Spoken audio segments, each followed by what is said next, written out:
en el apartado que explica el Nuevo Testamento, después de que en el canon hablamos. Sí, hola, buenos días. Mire, no he escuchado su programa estos últimos días y por lo tanto no sé si ya le han hecho la pregunta que yo le quiero hacer.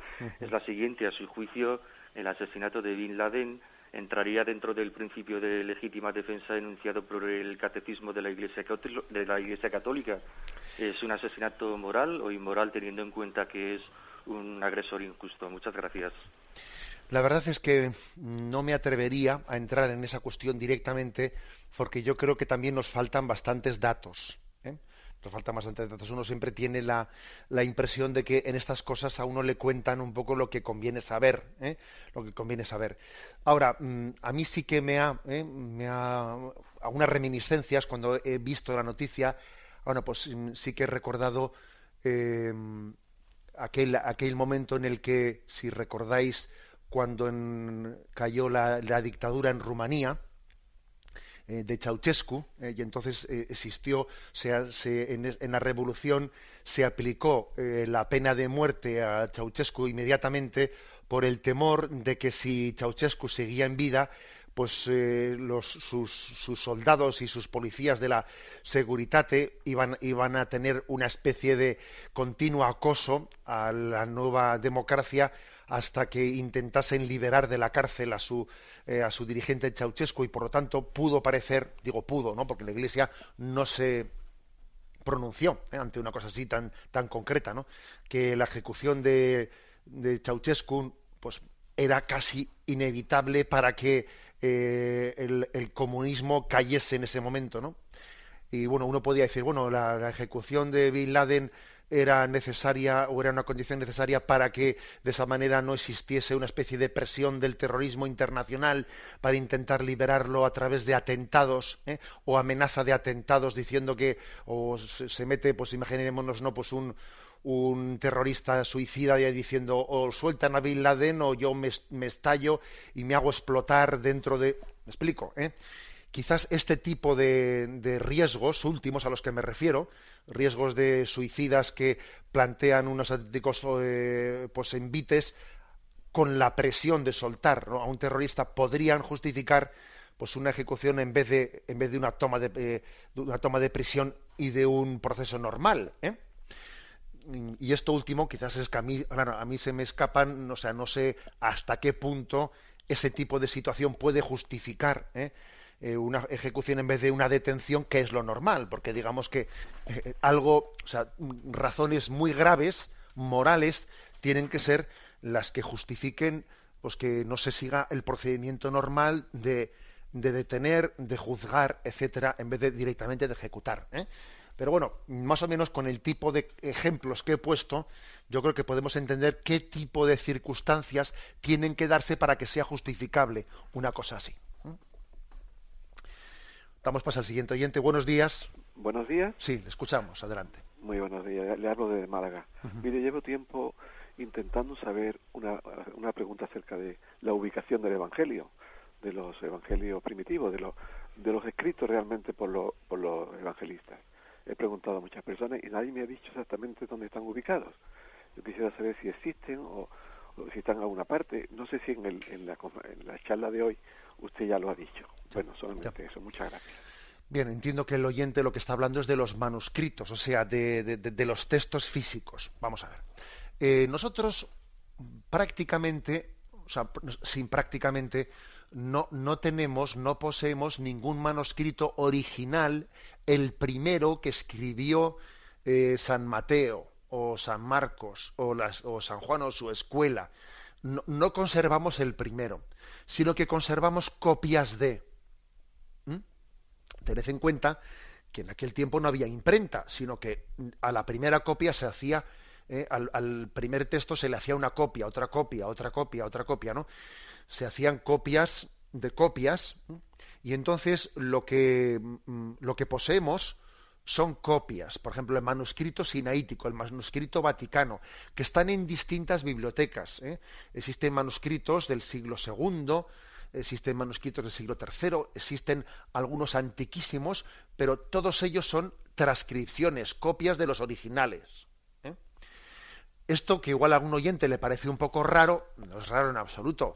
No os penséis, por ejemplo, que nosotros poseemos ningún manuscrito original ni de Aristóteles, ni de Platón, ni de ninguno de estos autores. Es decir, sería, vamos, ¿no? Sería el descubrimiento de los descubrimientos que apareciese hoy en día el escrito de Aristóteles, de Platón, de Plotino. No se conserva ningún escrito, o sea, justo el que escribió el autor, pero sí se conservan copias y algunas antiquísimas, y como digo, pues en los archivos vaticanos, en otros archivos, en archivos civiles de muchos sitios, se conservan copias parciales o completas de evangelios que han aparecido en excavaciones, que han aparecido en unos lugares o en otros lugares. Esto es un poco lo que respondo a la pregunta del autor. Existe, por otra parte, una ciencia, todo un estudio científico para haber aquilatado mucho cuál era el evangelio primero y los errores de transcripción que ha habido, que había pocos, pero había algunos errores de transcripción. Uno dice, mira, este error de transcripción que se cambió la palabra esta por la esta, tuvo lugar porque aquí hubo un manuscrito, un copista que copió mal esta palabra, y a partir de ahí de este copiaron mal algunas palabras. Entonces, hoy en día podemos llegar a saber con mucha mayor seguridad que un cristiano del siglo II, III, IV, V, los evangelios que nosotros tenemos tienen mucha mayor verificación de ajustarse al Evangelio primero. Porque claro, nosotros tenemos todo un estudio de a lo largo de los siglos qué copias se hicieron, sabemos dónde se produjeron algunos errores de traducción o de copistas y tal, y todo eso se ha ido rectificando, ¿no? O sea, en ese sentido, desde el punto de vista científico, los evangelios a los que nosotros tenemos acceso tienen un grado de fiabilidad muy superior al que nuestros antepasados tuvieron entre sus manos. Damos paso a un siguiente oyente. Buenos días. Sí, hola, buenos días, monseñor. Sí, le escuchamos. Adelante. Vamos a ver, mire, yo soy una persona pues separada, con 3 hijos, hace ya 20 años. Uh-huh. Pero no he querido, digamos, rehacer mi vida, a ver, pues con otra persona porque sé que no, vamos, que no es lícito. A ver, mi pregunta es clara. ¿Puedo, por favor, consagrarme a la vida... Bueno, a la vida consagrada, ¿puedo meterme religiosa? Ya. En mi convicción, o sea, en mi condición. Ya. Muchas gracias. Vamos a ver. Obviamente, bueno, vamos a ver. Hagamos la pregunta de la siguiente manera.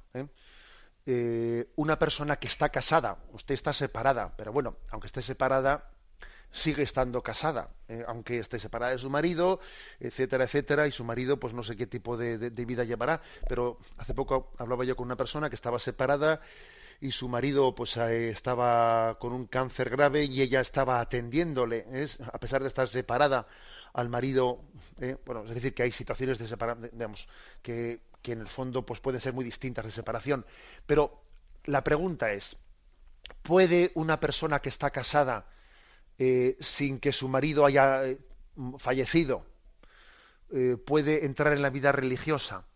Bien, teóricamente sí. Lo que pasa es que hay muchas circunstancias que tienen que darse. Por ejemplo, el consentimiento de su marido también, ¿no? El consentimiento de sus hijos, el que uno diga, bueno, es prudente, se dan un tipo de circunstancias que lo más probable es que no sea prudente. Lo más probable es que no sea prudente, porque también el tipo de responsabilidades que se derivan de nuestra vida, etcétera, pues no siempre son fácilmente compatibles con el desapego y con la disponibilidad que nos pide la vida religiosa. Pero vamos, no es que esté prohibido, y de hecho tenemos casos, ¿no?, en la historia de la Iglesia de personas casadas que han entrado en la vida religiosa, y el hecho de estar separado tampoco sería un impedimento absoluto.